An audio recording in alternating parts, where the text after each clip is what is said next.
Bonjour à tous, bienvenue sur BBI, Boss Business Interview, le rendez-vous des acteurs économiques à impact positif dédié aux chefs d'entreprise.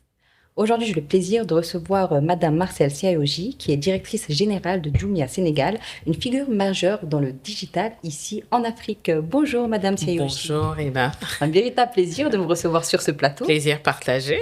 Donc, vous êtes aujourd'hui la directrice générale Sénégal de Jumia dans un premier temps. Depuis sa création, en quoi Jumia contribue-t-elle à transformer les habitudes de consommation des Sénégalais? Alors, la mission de Jumia au niveau de l'Afrique est très simple, mais très ambitieuse. Donc, Jumia a pour mission de livrer tout, partout, avec une excellente expérience au niveau de nos clients et de nos vendeurs. Donc, ce qu'il faut savoir, c'est que Jumia, c'est pas juste une plateforme en ligne, c'est tout un écosystème. C'est un écosystème logistique. C'est une plateforme qui met en relation vendeurs, acheteurs et partenaires logistiques. Donc, comment est-ce que Jumia a transformé la vie? C'est à travers trois grands piliers, je dirais. On a d'abord le volet disponibilité de l'offre. Il y a la commodité. Et il y a aussi le prix. Enfin, la comparaison du prix. Donc, aujourd'hui, un consommateur peut aller sur Jumia. Par exemple, sur Jumia Sénégal, on a 70 000 produits. Donc, le client peut aller. Donc, il y a des produits, il y a le contenu. Il peut comparer les prix d'un seul produit sur plusieurs vendeurs et il peut se faire livrer à domicile. Il y a aussi le fait que Jumia a réussi à construire la confiance de l'achat en ligne à travers son réseau logistique toujours, à travers les slogans tels que boutique officielle, la fiabilité des produits qu'on a sur le site et à travers la proximité aussi.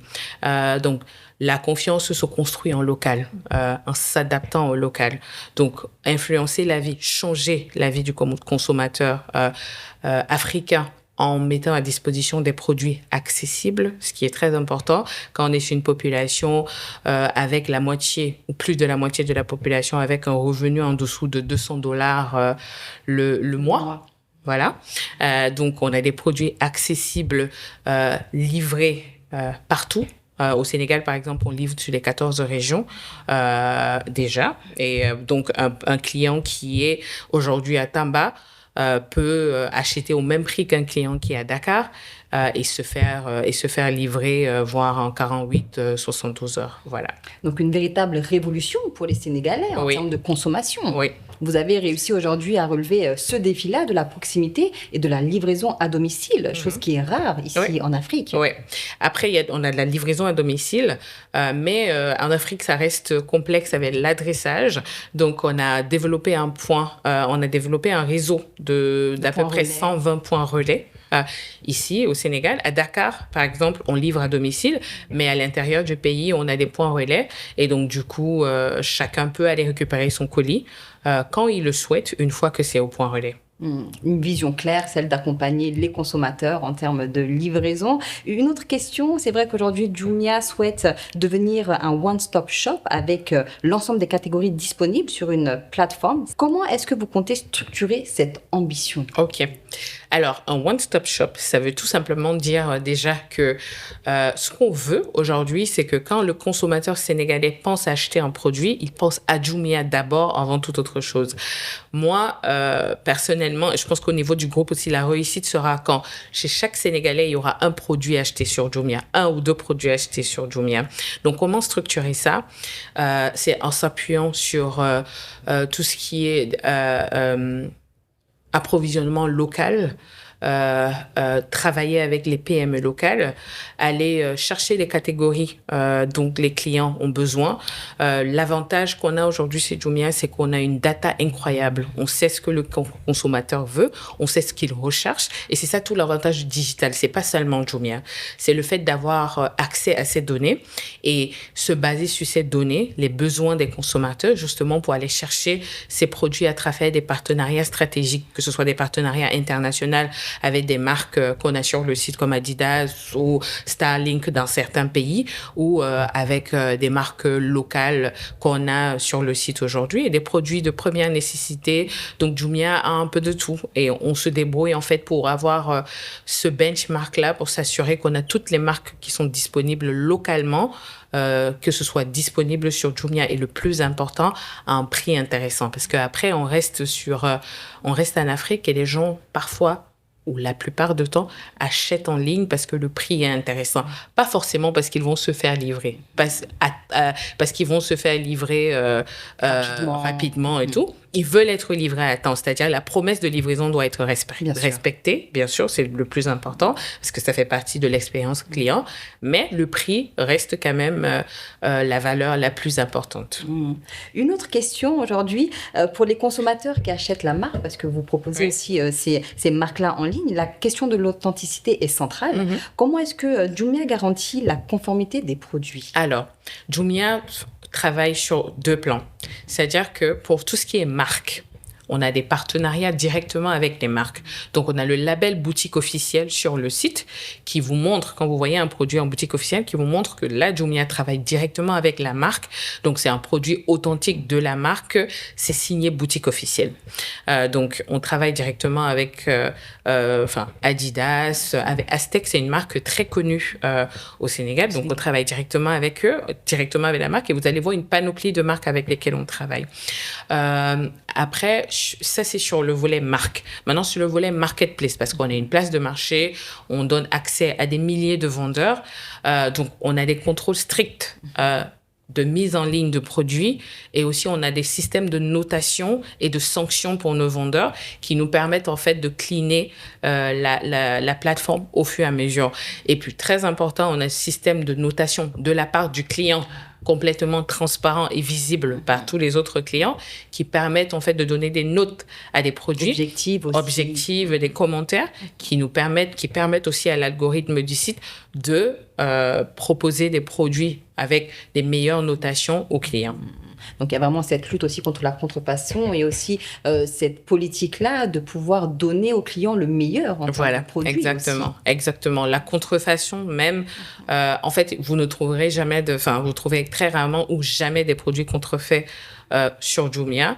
Ce qu'on s'assure de faire, c'est au moins de respecter le rapport qualité-prix. Très important. Une autre question aujourd'hui, c'est vrai que Jumia est présent au niveau du Sénégal. Et en termes de présence, j'aimerais savoir quel est le rôle de Jumia dans l'accompagnement et la structuration des PME ici. OK. Alors, je tiens à rappeler quand même que Jumia est présent sur les 14 régions du Sénégal en termes de livraison. Donc, on livre un peu partout au Sénégal. Et aujourd'hui, au niveau des PME, on intervient sur 2 plans principaux. C'est-à-dire, aujourd'hui, on leur donne la possibilité on donne la possibilité aux PME sénégalaises d'aller au-delà de leur ville et de vendre dans d'autres villes. C'est-à-dire, aujourd'hui, moi, une PME sénégalaise qui se trouve à Dakar, je peux vendre un produit à Tambacounda ou à Kédougou sans me déplacer, et en utilisant le réseau logistique de Jumia, les outils digitaux de Jumia, c'est-à-dire la plateforme, et aussi la visibilité que Jumia a. Derrière, on intervient aussi sur tout ce qui est digitalisation du vendeur, c'est-à-dire formation, parce qu'on a une académie qui forme nos vendeurs sur comment utiliser la plateforme Jumia, comment utiliser le digital. Et là, on va sur des vendeurs parfois qui n'ont jamais utilisé le digital, qui n'ont pas d'expérience sur le digital. Et on a toute une académie de l'incubation, du moment où on met le produit en ligne, la formation et comment gérer efficacement son contenu en ligne. Voilà. Donc, on est sur de la digitalisation et de l'exposition des différentes marques. Donc, on voit vraiment une véritable contribution à l'économie nationale du Sénégal au travers de Jumia. Oui. Et au-delà de ça, quand on parle de contribution, on parle aussi de vraiment tout l'écosystème Jumia qui aujourd'hui, en emploi direct et indirect, on est à plus de 3000 personnes. C'est-à-dire, on a 300 employés directs, et en indirect, on a plus de 2010 forceurs. On a des partenaires logistiques qui ont toute une chaîne logistique et qui ont des personnes qui travaillent pour eux. On a des vendeurs qui ont des personnes chez eux qui s'occupent juste de l'activité de Jumia. C'est qu'on a un vrai créateur d'opportunités autour de tout ce qui est Jumia. Voilà. Un véritable écosystème économique que vous avez réussi à mettre en place. Une autre question avant de terminer cette interview. Comment est-ce que Jumia équilibre-t-elle l'expansion, la qualité et également le service en termes de rentabilité? Alors, ça, je pense que c'est une question très honnête pour une entreprise cotée à la bourse de New York comme la nôtre et qui a un gros défi de rentabilité. Voilà. Donc, aujourd'hui, comment est-ce qu'on équilibre tout ça? C'est aller chercher l'excellence opérationnelle, bien sûr, en augmentant le volume. L'excellence opérationnelle nous permettra, en fait, de continuer à délivrer la même qualité de système, la même qualité de service, bien sûr, merci, la même qualité de service, tout en gardant des coûts assez bas. Et bien sûr, l'augmentation du volume derrière à travers l'expansion dans les régions, c'est-à-dire ouvrir chaque fois des nouvelles villes, des nouveaux points relais pour aller de plus en plus près, travailler la proximité. Donc, à travers l'expansion, augmenter le volume qui nous permettra justement d'atteindre la rentabilité. Un véritable défi et challenge qui vous attend, Madame Sayodji.